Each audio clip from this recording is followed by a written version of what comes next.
안녕하세요. 반갑습니다. 예. 자, 3월 달에 꽃도 피고요. 학교도 개학하고 우리도 공부합시다. 예. 계절이 완전히 바뀐 것 같습니다. 따뜻하고. 자, 책 위주로 조금 짚어드릴게요.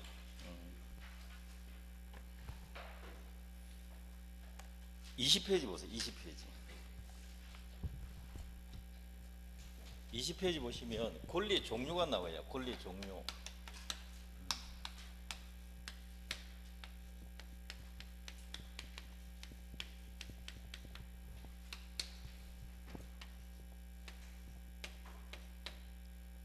여러분 책에는 청구권이 제일 먼저 적혀질 거예요. 근데 저는 지배권을 조금 중시하다 보니까 지배권, 그 다음에 청구권, 이게 강하거든요. 강해요. 이거는 물론 청구권도 약하진 않은데 두 가지 비교하면 지배권이 좀 강해요. 지배권은 우리 민법에서는 물권이 대부분이 지배권이에요. 물권이. 청구권의 대부분이 채권을 뜻합니다. 채권. 그 다음에 이제 세 번째 형성권하고 항변권.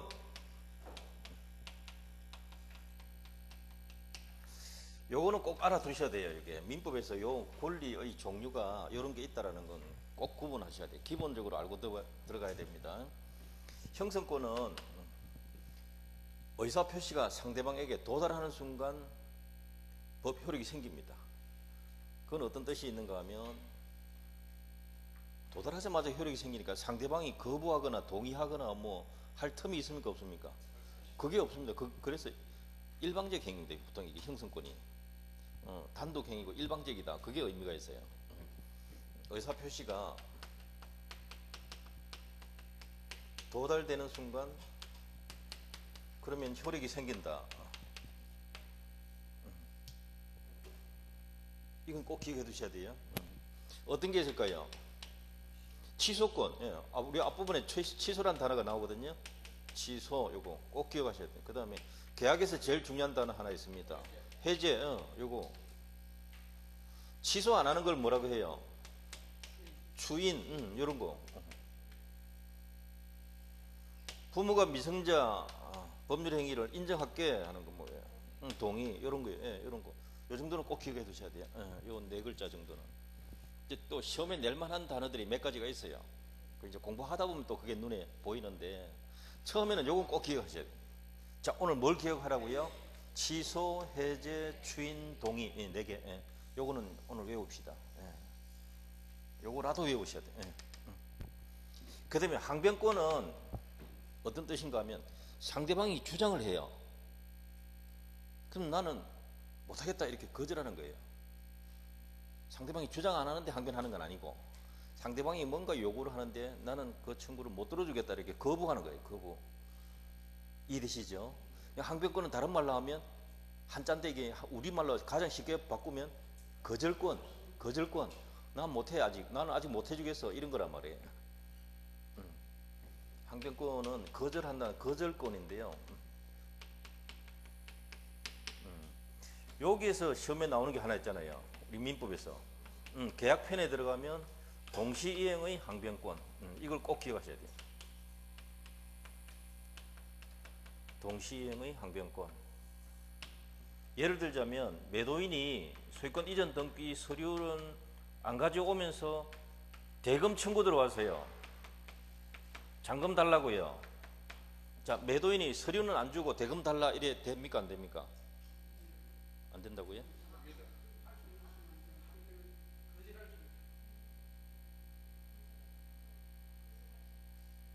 매도인이 잔금 받는 날 와가지고 서류 안 들고 오고 돈 주세요 이렇게 할 수 있나요? 없나요? 할 수 있습니다. 좀 이상하지만 그 사람이 그렇게 할 수도 있다 이 말이에요. 조금 기분 나쁘더라도 그런 사람이 있다 이 말입니다. 아시겠어요? 이때 매수인이 뭘 요구해요? 당신이 줄 때까지 이해되시죠 이거? 당신이 서류 줄 때까지 나도 거절할게. 이해되십니까 지금? 요 상황이라야 이게 되는 거예요. 요 상황이라야 이게 된단 말이에요. 이 사람이 주면서 달라고 하면 자기도 줘야 되니까 그때는 항변이 아니고 같이 주고받는 것, 동시이행 끝, 요까지. 예. 자기는 안 주면서 달라고 하니까 이 사람이 뭘 요구해요? 너 줄 때까지 나도 거절합니다. 요 말이거든. 그러면 항변이 된단 말이에요. 같이 주고받자 항변한다. 거절한다. 되시죠?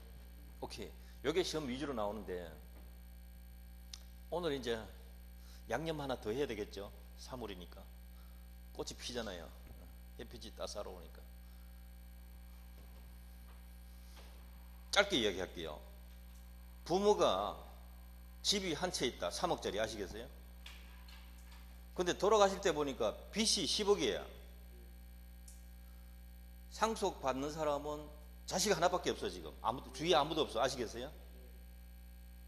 그러면 상속 받는 게 상속이 뭡니까?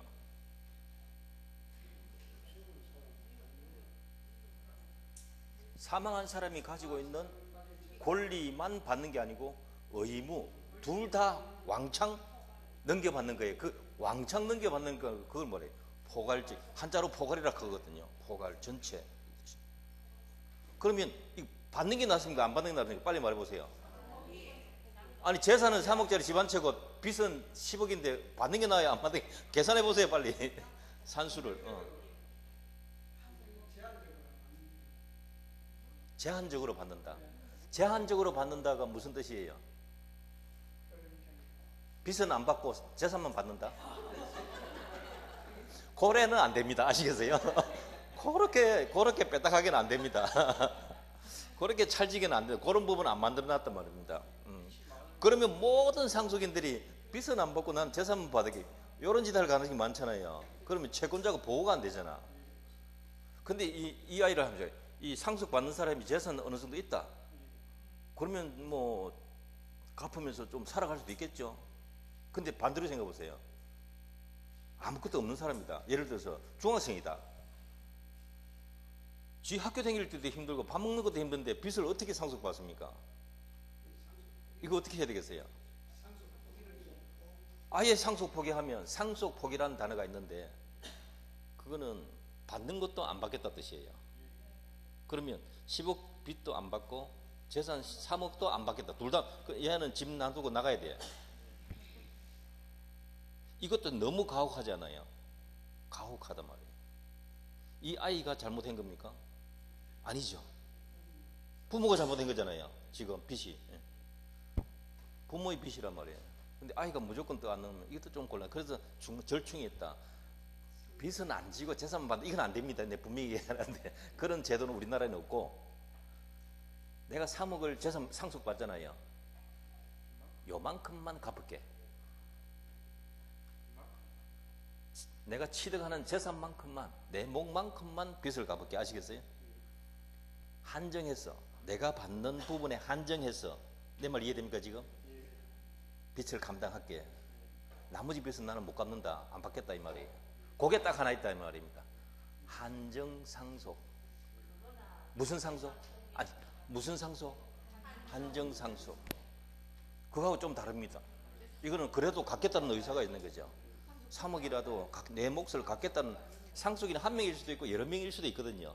이 지분마다 다 다르단 말이에요. 사람마다 지분이 다 그런 게 있어서 상속의 한정승인이라는 게 있어요.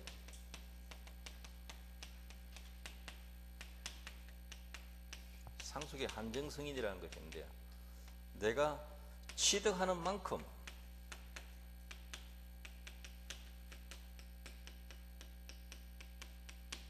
취득하는 것, 내가 상속받는 만큼만 채무를 부담하겠다. 이해되시나요? 그러면 나머지는 어떻게 돼요? 그러면 나머지 7억은 어떻게 돼요? 난 거절합니다. 이 뜻이에요. 이거는 상속의 한정승인은 이것도 항변이에요. 항변. 나는 못 주겠다. 나머지는 못 주겠다 이 말이에요. 그죠. 항변은 거절이에요. 요거는 너 줄 때까지고요. 요거는 영혼이에요. 내 말 이해됩니까? 차이가 거기 있어요. 그 요것은 여러분 책에서 봐서 아시겠지만 요거는 연기적 항변권.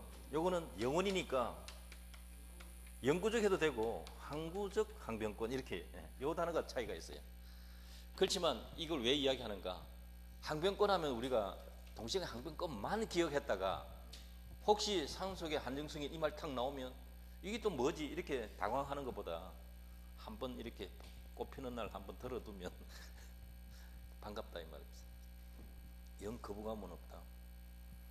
요거요, 상속 포기나 한정승인은 그 대외적으로 표시를 해야 되기 때문에 법원에 가서 몇 달 안에 해야 됩니다. 1년 지나고 2년 지나고 이러면 안 됩니다. 그게 그 기간이 있단 말입니다. 아시겠어요?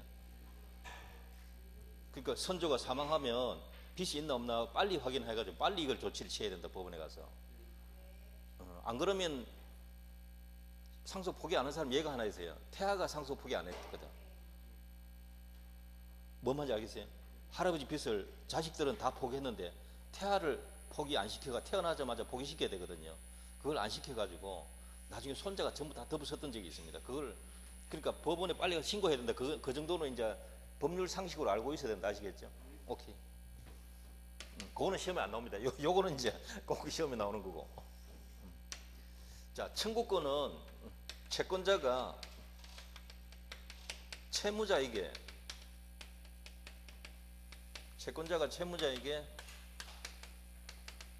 이행하라 이것을 이행을 요구하는 것 되시나요? 약속한 것을 이행하라고 요구하는 것, 그게 청구권이에요. 지배권은 물권인데요. 대부분이 이제 물권이 지배권인데 이 배타적 지배권이라 그래요. 다른 사람의 간섭을 배척하고 자기만이 지배하겠다 이 말이에요.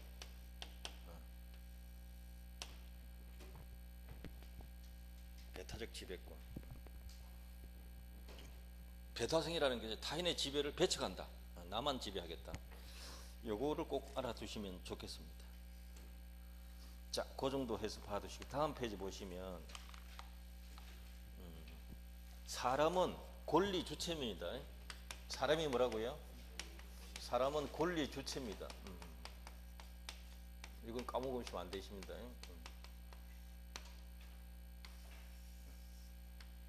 남편은 내 거다 이렇게 하면 안 된단 말입니다. 물건이 내 겁니다. 물건이. 사람은 내 거라고 하면 안 된다. 농담, 법률적인 농담이지만 진짜입니다. 그거는. 사람은 소유권의 객체가 아니다. 권리의 주체다. 꼭 기억하시고요. 그 밑에 보면 권리 능력이라는 말이 나오는데 권리 능력이라는 단어는 권리 의무의 주체가 될 수가 있는 권리 의무의 주체가 될 수 있는 자격을 뜻해요. 자격.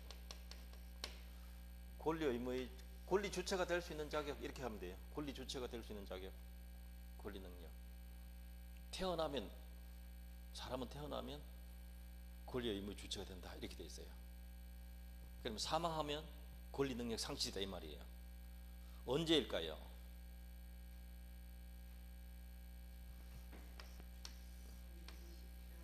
태어나면 사망하면 요 말이거든요. 거기 이제 출생, 사망 요 사이에 권리 능력이 있다 이 말이에요. 요 사이에만. 그럼 언제 요거는 언제 기준으로 할까요?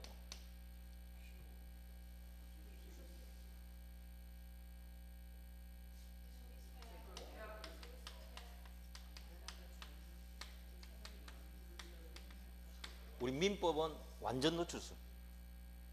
완전 노출. 부모로부터 분리될 때 물론 살아 태어나야 되고. 사망은 언제일까요? 호적부에 신고한 때입니까? 호흡정지설입니다. 호흡정지설이 5설이에요. 신고한 때 기준이 아니고 실제로 태어난 때 아시겠죠? 실제로 사망한 때 그때 기준이에요. 그것도 이제 법률적인 상식이에요. 요 사이에는 권리 능력이 있다 이 말입니다. 사람. 자, 그 다음에 의사 능력은 옳고 그름을 판단할 수 있는 정신 능력인데 문제는 요거예요. 의사 무능력.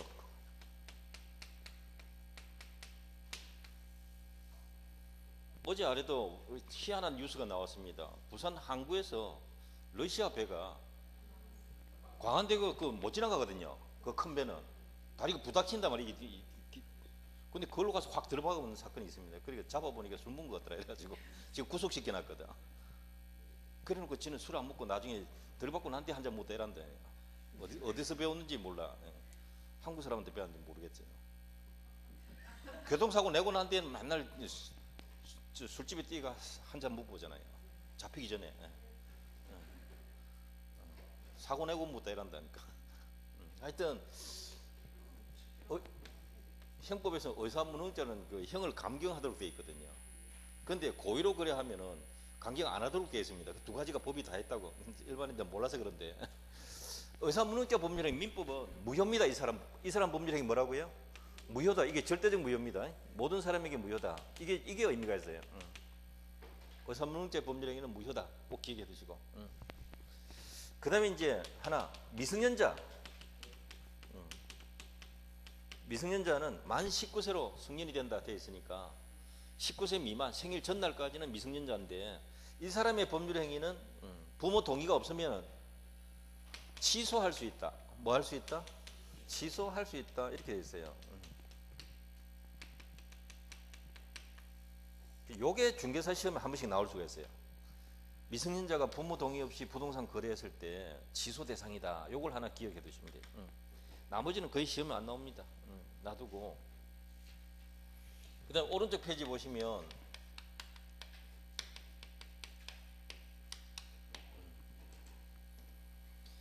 그 권리 발생해 보십시오. 권리가 발생하는 원시취득.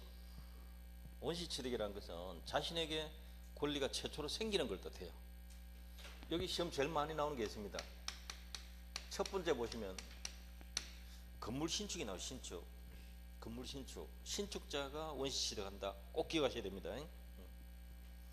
그 다음에 유실물 설득, 무주물 선점 이런 것도 있는데 그 다음에 또 의미가 있는 것이 마지막에 그 4번에 점유취득시효 찾았나요? 요게 시험에 늘 나오는 자리를 말해요. 요 두 개는 요 시험에 잘 나오는 자리니까 요 눈 익혀 두셔야 돼요. 요 문장을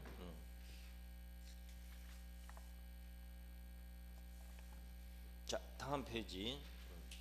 성계취득이라는 말은 성계가 이어받는다 이 뜻이에요.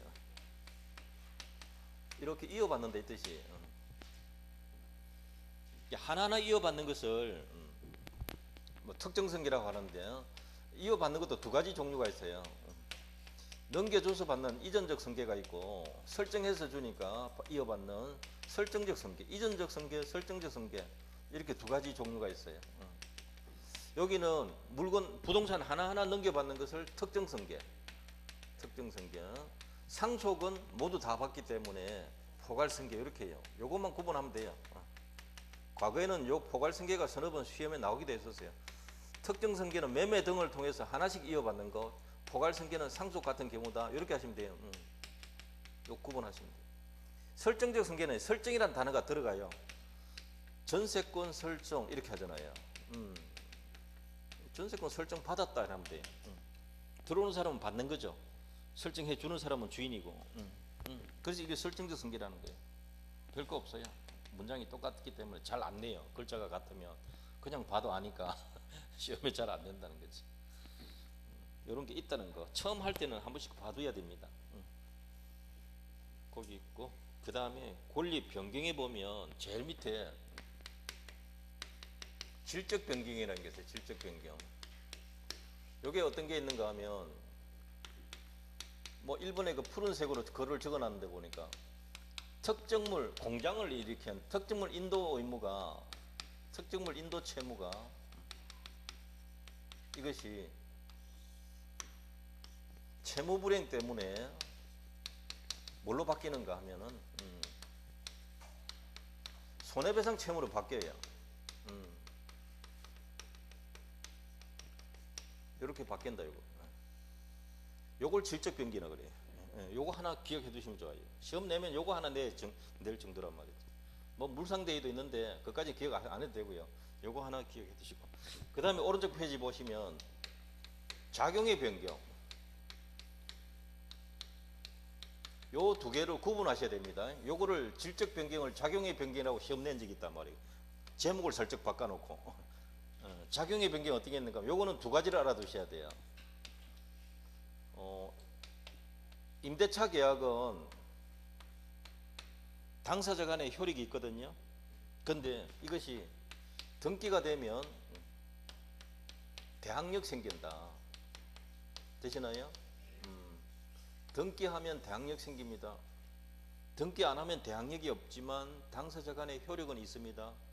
효력, 대항력 두 가지 꼭 구분하시고요. 글자 두 개 꼭 구분하셔야 됩니다. 임대차는 당사자 간의 효력은 있는데 등기하면 뭐까지 생긴다? 대항력까지 생긴다. 오케이. 하나 더 생긴다. 두 번째 게 없다고 첫 번째 게 없어지는 거 아닙니다. 그걸 잘 내니까 조심하란 말이에요. 그거 딱 조심하세요. 그게 키포인트입니다. 그 다음에 임대차도 있지만 등기부에 선순위 저당권이 소멸하면은 그 뒤에 2번이 1번 됩니다. 아시겠죠? 밀려 올라갑니다. 이게 후순위가 승진한단 말이죠.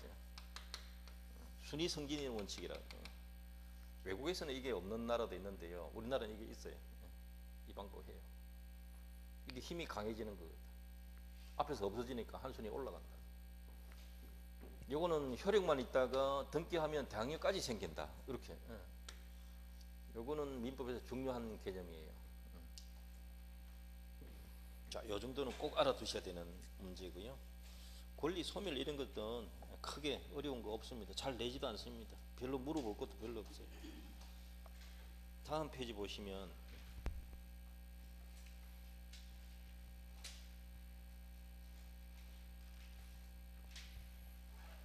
그 법률 요건이라는 것을 찾으셔야 됩니다. 법률 요건.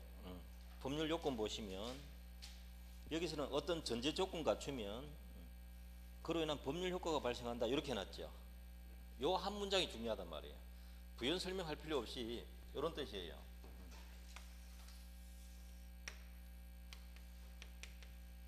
법이라는 것이 좀 강제하는 힘을 갖고 있거든요. 도덕이나 윤리는 그렇게 해라라고 의무는 있어도 강제하지는 않는단 말이에요. 그런데 법은 강제합니다. 강제하는 것이 이제 결과인데 원인을 갖추어야 결과가 생겨요. 이 전제 조건이 오고 이게 이제 결과인데 이렇게 말하죠. 이거는 법률 요건이다 이렇게 말하고, 요거는 법률 효과다 이렇게 말해요.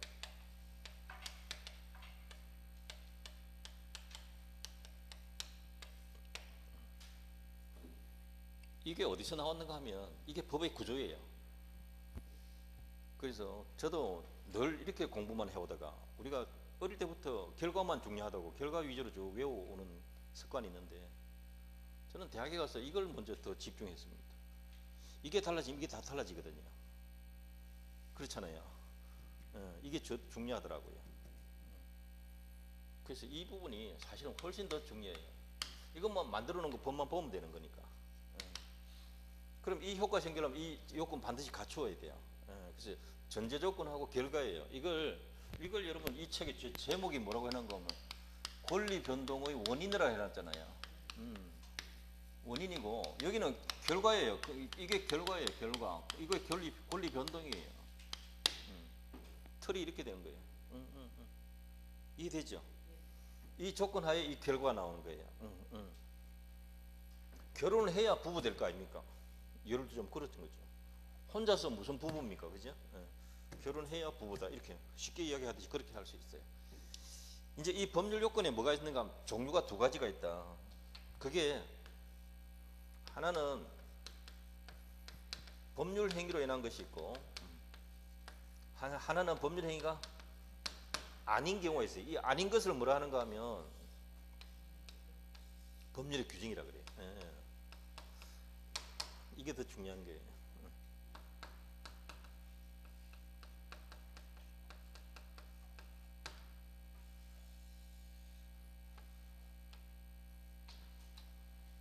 거기에 맞게 법률 효과가 일어나는 거죠. 요거는 의사표시가 반드시 들어가야 되거든요. 법률 행위는 반드시 뭐가 들어있다고요?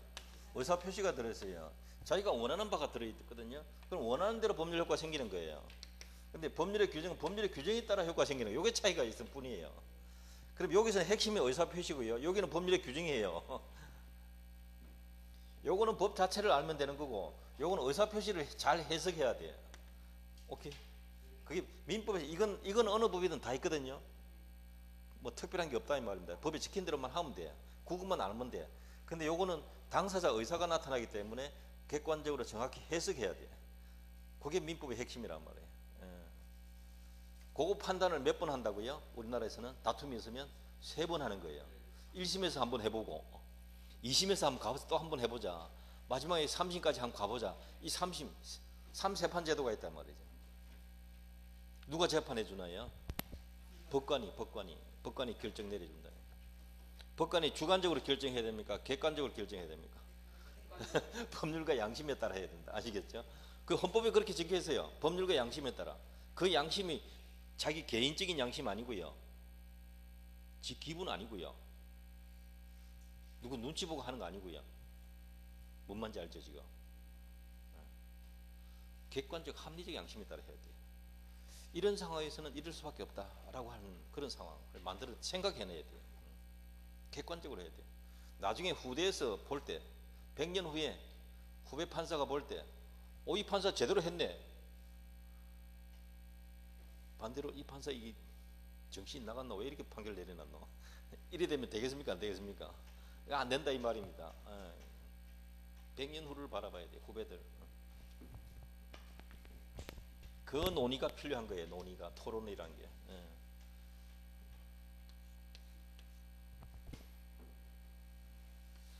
이해되시죠?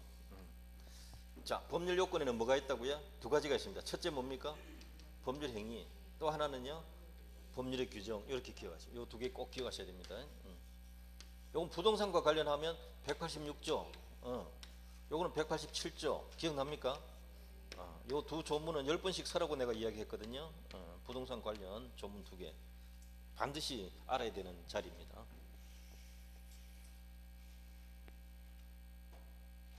여러분 책에는 그 지금 매매 계약 이렇게 해놓고 오른쪽에는 뭐 사망, 2번의 사망 이렇게 상속을 이야기하고 있습니다. 자, 법률 사실은 요겁니다. 여기 예를 들어 볼게요. 매매 계약은 어떤 부동산에 대해서 얼마에 사고 팔기로 합의한 거예요. 합의. 매매 계약이 뭐라고요? 합의입니다. 합의.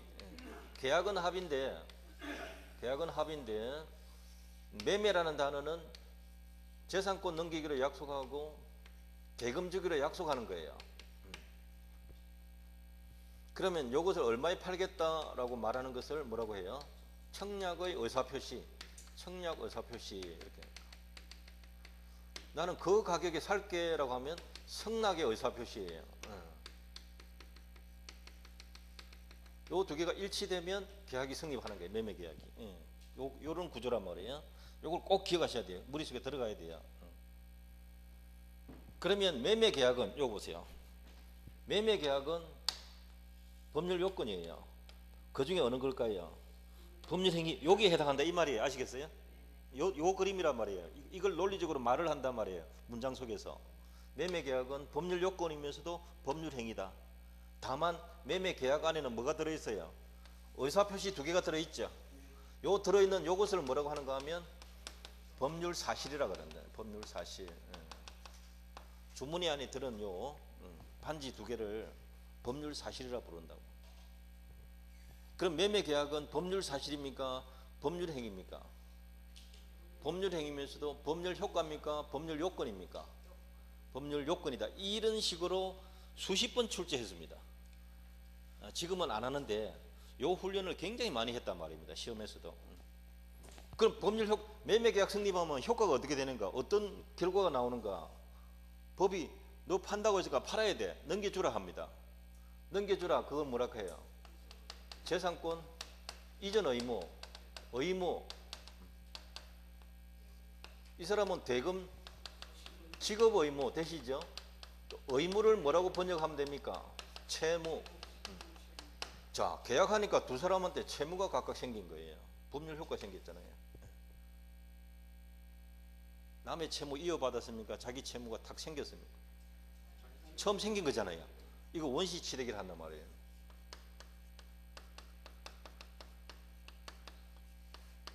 매매로 인한 채무취득은 원시취득이다. 오케이. 이렇게 되는 거죠. 승계취득이다 하면 틀린 말이란 말이에요. 오케이. 그거 어려워서 잘 안 냈습니다. 아주 옛날에 한 번 정도 거론했었어요. 이까지도 잘 안 넘어갔단 말인데 시험이. 요건 꼭 알아야 된단 말 아시겠어요? 요 구조를. 자, 왼쪽 동그라미는 뭐라 한다고요? 법률 요건. 요건요? 법률 효과. 법률 요건은 두 가지가 있다. 뭐가 있다고요? 하나는 법률 행위, 하나는 법률 규정. 오케이. 신축이나 상속은 다 여기 들어간단 말이에요. 의사표시 안 들어가면 다 여기 들어간단 말이에요. 아시겠어요? 오케이.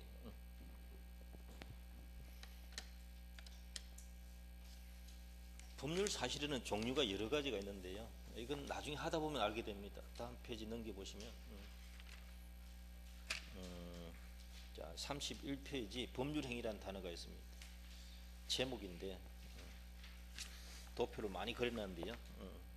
그거 구체적으로 안 봐도 됩니다. 다음 페이지 내용 다 있으니까 한 페이지 넘겨보시면 동그라미 1번 봐보세요. 지금 매매계약, 임대차 계약 나와 있죠. 매매계약, 임대차 계약은 무슨 계약입니까? 도표 안에 채권계약, 그게 중요해요. 채권계약을 알아둬야 돼요. 채권계약. 그 다음에 전세권 설정계약, 저당권 설정계약은 무슨 계약이라는 거죠? 물권계약. 계약 종류 두 가지 구분하셔야 돼요. 취소하고 해제는 뭐라고 해놨습니까? 단독행위. 그거는 법률행위, 계약이 아니고 단독행위라는 뜻이에요. 자, 법률행위에는 여기 중요하단 말이에요. 법률행위. 법률행위는 종류가 의사표시 하나만으로 되는 것을 단독행위. 서로 마주보는 의사표시 합시다. 이렇게 되면 계약. 지금 여러분 여기 금방 나온 것이 뭐가 나와 있습니까? 계약 종류 두 가지 나왔잖아요. 채권계약, 물권계약 나왔잖아요. 이렇게 구분하면 된단 말이에요. 어떻게 구분하는지 아시겠죠? 지금 거의 과외 수준입니다. 맞나요? 안 맞나요? 이 정도 같으면요 더 할 것도 없습니다. 공부할 것도 없다. 이거 정확히 아시면 여기 하나 더 있습니다. 아까 우리 뭐 부부라는 말 한번 썼는데 그거는 신분계약이거든요. 신분계약 출제 안 해요. 혼인은 신분계약에 출제 안 한다. 계약 종류가 이렇게 세 가지가 있어요. 지금 채권계약에 해당하는 것이 시험 대상이 바로 매매계약하고 임대차계약, 이게 시험 대상이거든. 출제 대상이란 말이에요. 근데 물권계약은 뭐 지상권, 전세권, 예를 들어서 전세권 설정계약은 물권계약이다, 지상권 설정, 저당권 설정, 이게 다 물권계약이다. 구분만 해도 돼요. 구분해 두셔야 되고요. 그 다음에 이제 일정한 목적을 위해서 의사표시가, 둘 이상 의사표시가 동일 목적을 향하고 있다. 이걸 뭐라고 하는가 하면 합동행위라고 그래요. 합동행위. 대표적인 경우가 사단법인 설립행위가 있어요. 사단법인 설립행위. 단체 하나 만들자. 우리 돈 모아서 단체를 하나 만들자. 자, 그런데 물론 채권계약, 물권계약이 주로 시험 냅니다. 그러나 민법 총칙 앞부분에서는 단독행위가 시험 잘 나온단 말이에요. 단독행위는 상대방 있는 단독행위가 있고 없는 단독행위가 있어요. 요거 꼭 두 가지 구분하셔야 돼요. 자, 단독행위는 뭘 구분하라고요? 상대방 있는 단독행위, 없는 단독행위. 상대방 없는 게 유언이에요, 유언. 그리고 자기 재산 내 가지고 장학재단 한 장 만들자. 재단법인 설립행위. 재단법인 설립행위. 이런 것들인데요. 소유권 포기되어 있습니다만은 과거에는 요게 잘 나왔는데 지금 요거 잘 안 나오고 여기 더 잘 나와요. 상대방 있는 단독행위. 뭐가 있습니까? 취소. 금방 했잖아요. 해제. 추인. 되시나요? 이거 꼭 기억해 두시고. 취소, 해제, 추인. 저거 잘 냅니다. 심지어 얼마 전에도 해제는 상대방 없는 단독행위다. 틀렸죠? 있는 단독행위잖아요. 그게 정답으로 시험 나왔단 말이에요. 그래서 저는 작은 부분이지만 정확하게 아시는 게 중요하다고.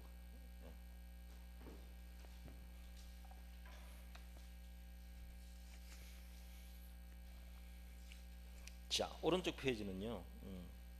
법률행위 요건이라고 해가지고 일반 성립 요건, 일반 효력 요건, 특별 성립 요건, 특별 효력 요건 이렇게 도표가 있는데 요것도 이제 한 번 정도는 볼만합니다.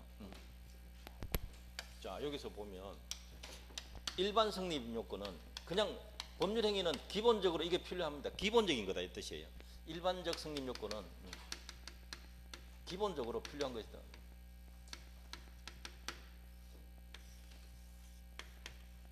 일반적 효력 요건, 일반적으로 필요한 효력 요건. 효력 요건은 다른 말로 하면 유효 요건이라 유효 요건 이렇게 부르기도 해요. 같은 말이에요. 세 가지가 있습니다. 세 가지. 일반적으로 매매계약이 성립, 매매계약 기준으로 생각하시면 돼요. 매매계약이 성립하려면 누가 있어야 돼요? 매도인, 매수인 양쪽이 있어야 된단 말이에요. 그게 하나일 수도 있고 여러 명일 수도 있는데 당사자가 존재해야 돼요. 그 다음에 그 건물을 얼마에 사고 팔겠다 하는 내용이 있어야 된다. 내용을 다른 말로 목적이라 그래요. 이해되시죠? 목적이 존재할 것, 거래 내용이 있을 것, 그렇게 하자라고 의사표시가 있을 것. 특별성립 요건 같은 경우는 혼인신고 같은 게 혼인은 청약, 성낙만 갖고 안 되고 신고를 해야 돼요. 이게 특별성립 요건이에요.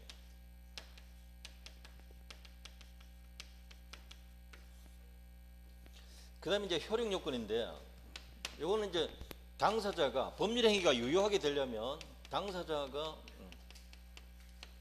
능력이 있어야 돼요. 짧게 말하면 능력이 있어야 돼요. 자, 여기 보세요. 이게 어디서 나온 말인가 하면 조금 전에 의사무능자 법률행위 뭐라고 그랬습니까? 의사무능자 법률행위 무효라 했잖아요. 의사무능되면 안 됩니다 이 뜻이에요. 유효하려면 행위 능력이 있어야 된다 이 뜻이에요. 행위 능력이 있을 것 이 뜻이에요. 그 다음 두 번째, 이 목적이 확정 가능해야 되고 실현 가능해야 되고 강행법규 위반하면 안 돼요. 적법해야 돼요. 적법. 그리고 사회적 타당성이 있어야 돼요.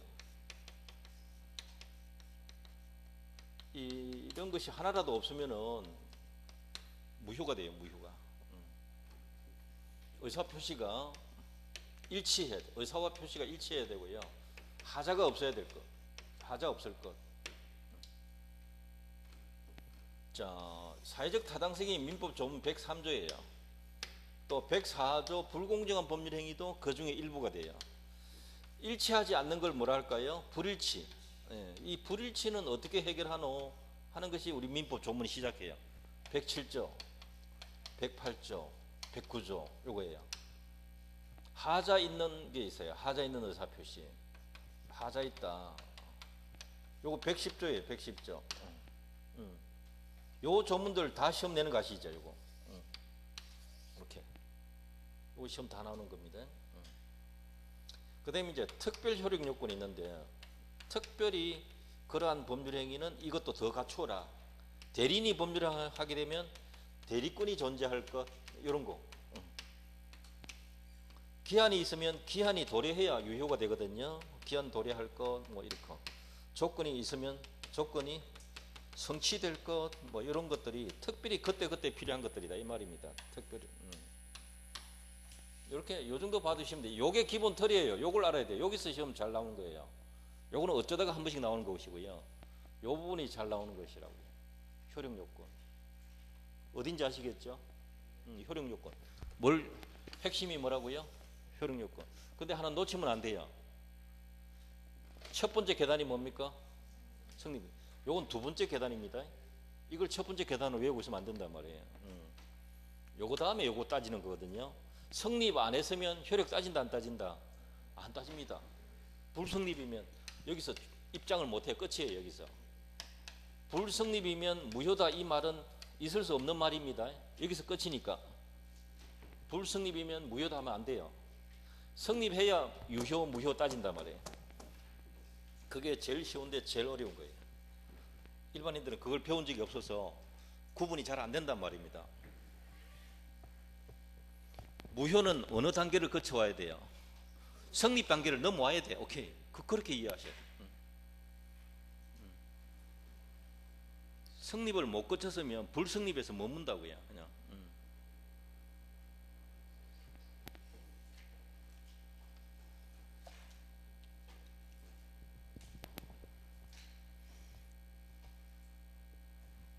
자, 여기서는 이 법률 행위는 자유인데 어디를 하나 봐 두실 만한가 하면 그 오른쪽 페이지 개념을 한번 보세요.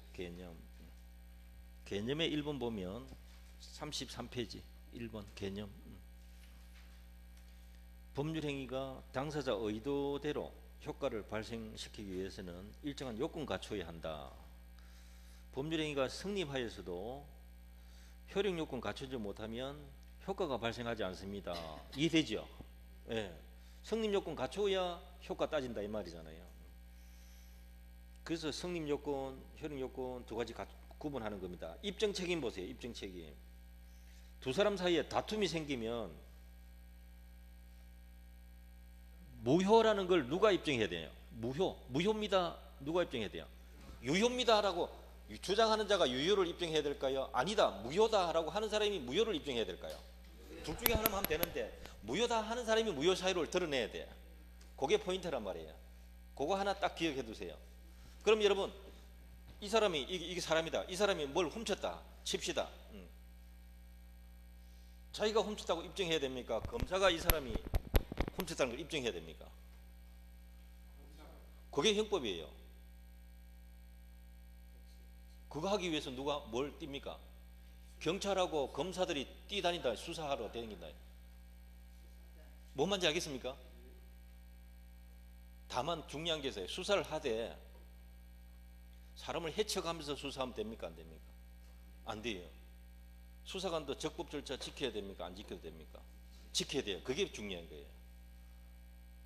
잡아놓고 죽일 듯이 고문하면 됩니까? 안 됩니까? 안 되는, 고문 금지라고 헌법에 적혀 있어요. 그러면 경찰이 헌법 모르면 됩니까? 안 됩니까? 잡혀오면 이랍니다. 경찰놈들.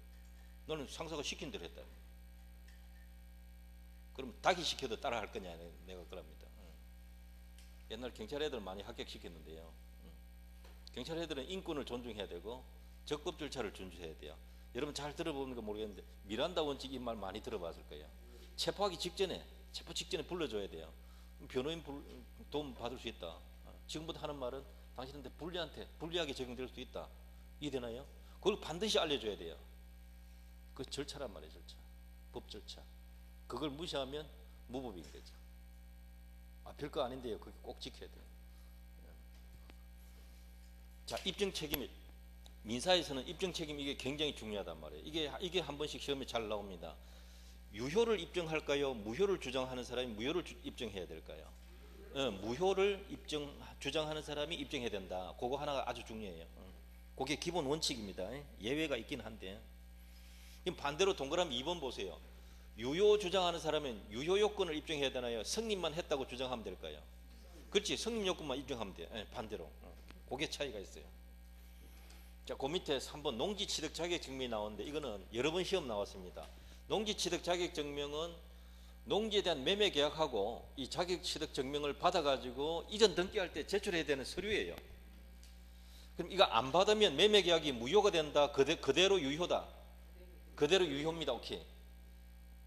그러니까 농지 취득 자격 증명은 효력 요건이 아니다. 이게 한 서너 번 나왔다 이 말입니다. 반대로 토지거래 허가구역에서의 허가서는 없으면 매매계약이 무효가 됩니다.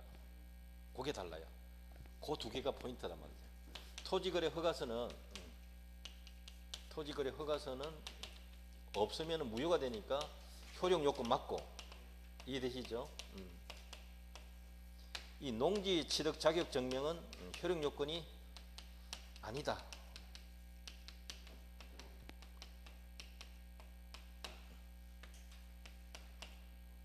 다만 등기가 안 될 뿐이다. 우차등록 같이 온나 이렇게 되는 거예요. 자, 이런 식으로 일단 공부해 두시고요. 다음 페이지 보시면 그 법률의 종류가 나옵니다. 보세요. 그 도표 안에 보면 법률의 종류의 도표 안에 보면 단독 행위가 시험에 제일 많이 나왔잖아요. 보세요. 보이죠? 가운데. 그다음에 요식 행위. 예. 그건 가끔 나와요. 가끔. 출연 이 단어가 중요하고요. 출연. 유상도 중요하고. 마지막에 5번 이거 중요합니다. 의무부담 행위와 처분 행위 찾았나요? 예, 그거를 공부해야 돼요. 자, 왼쪽 페이지 제일 밑에 단독 행위 도표에 보면 상대방 있는 단독 행위에 기억에 취소 나와 있죠. 그 다음에 뭐 채무 면제도 있고 해제, 해지, 추인 이런 거 철회도 마찬가지, 동의도 마찬가지. 상대방 없는 단독 행위는 소유권 포기하고 재단법인 설립 행위 그 정도. 그 다음에 매매 계약, 임대차 계약 이런 거 꼭 봐두시고 합의 해제 요것도 한 번씩 시험 나옵니다. 그게 이제 계약이죠. 오른쪽 페이지 봅니다. 계약은 복수 당사자가 서로 대립적으로 일치하는 의사표시를 함으로써 성립하는 법률행위다. 대립하는 의사표시 합시다. 그래서 시험 잘 나오는 게 매매계약, 임대차 계약, 교환계약 그게 늘 잘 나오는 자리입니다. 물권 계약은 전세권 설정 계약, 재단권 설정 계약 등이 있다. 법률행위에 특별한 방식이 요구되면 요식행위라 그래요. 우리 민법에서는 특별한 방식 요구하고 있는 계약 종류가 없습니다. 전부 불요식이에요. 참고만 하시면 되고요. 출연이라는 걸 이걸 꼭 알아야 돼요.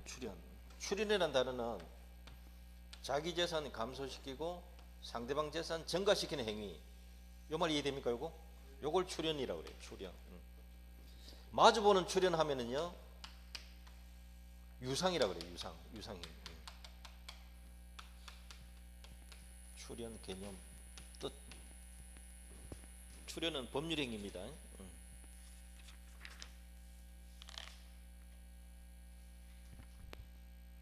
자, 일단 거기까지 하고요. 다음 시간에 넘겨보시면 5번에 보세요. 5번 제목이 뭡니까? 채권 행위하고 처분 행위 나왔죠. 요거 옆에 별표해 두십시오.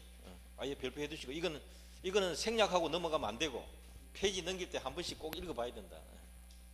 여기 보겠습니다.